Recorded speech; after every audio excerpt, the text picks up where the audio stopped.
السلام عليكم ورحمة الله وبركاته. أهلا وسهلا في قناتكم قناة محمد صلاح.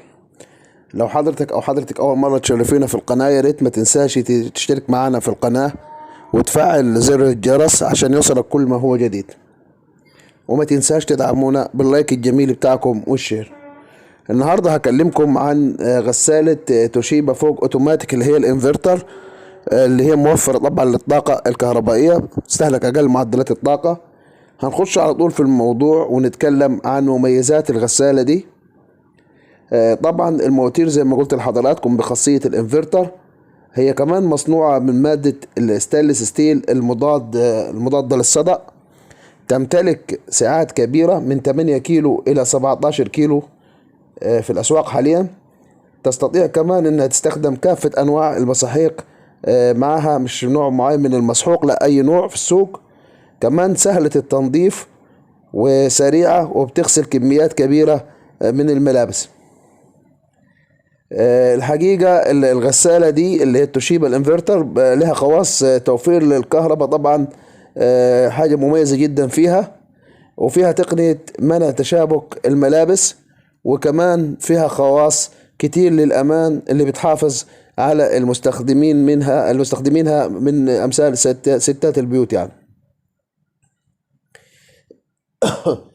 هذكر لكم كده ابرز المميزات كمان، انه بعض مواتيرها زي ما قلت لحضراتكم بتحتوي على خاصية الانفرتر، وهي اللي طبعا بتمنع اهتزاز الغسالة اثناء تشغيلها، وبتقلل صوتها والضوضاء اللي بتصدرها.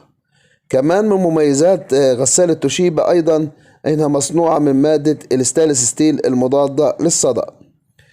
تتميز الغسالة بالسعة الكبيرة جدا عكس مثيلتها من الغسالات الاوتوماتيك العادية. كمان من مميزات غسالة توشيبا انها ليس لها مسحوق معين، وتستطيع استخدام كافة المساحيق، مما يوفر عليك ان شاء الله الكثير من الاموال. الغسالة سهلة التنظيف يا جماعة للغاية من خلال الحلة العلوية عكس الاوتوماتيك.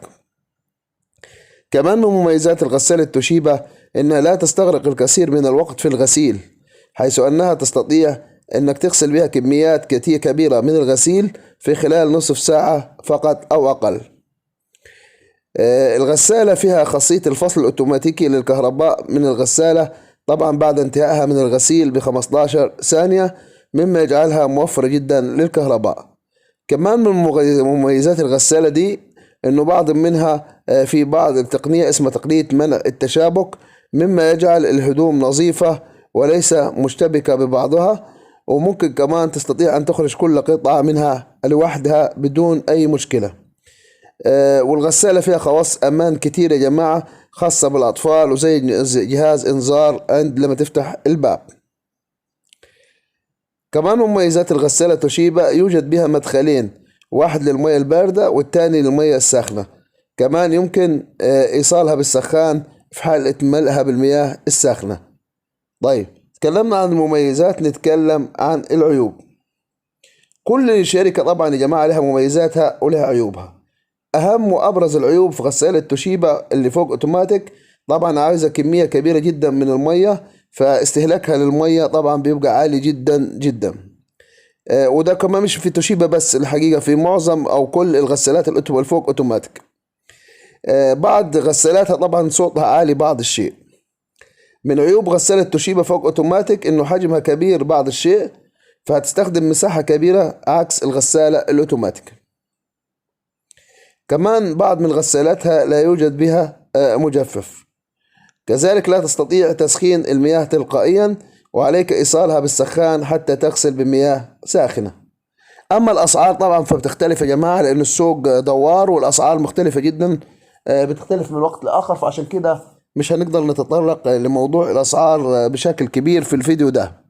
لكن أنا نصيحتي لكم، لو أنت هتشتري غسالة، الغسالة التوشيبا الفوق أوتوماتيك الانفرتر دي غسالة ممتازة جدا جدا جدا، وأدائها عملي، وكل آراء المستخدمين أغلبهم بيميل إنها غسالة إيجابية. طب أنت قلت لنا دلوقتي شوية سلبيات، إزاي بتنصحنا إنك نستخدمها؟ لا، أقول لك كل منتج وليه إيجابيات وسلبيات، وما فيش منتج كامل، لكن توشيبا ماركة معروفة. وأنا بشكركم، ما تنسوش اللايك الجميع بتاعكم والشير، والسلام عليكم ورحمة الله وبركاته.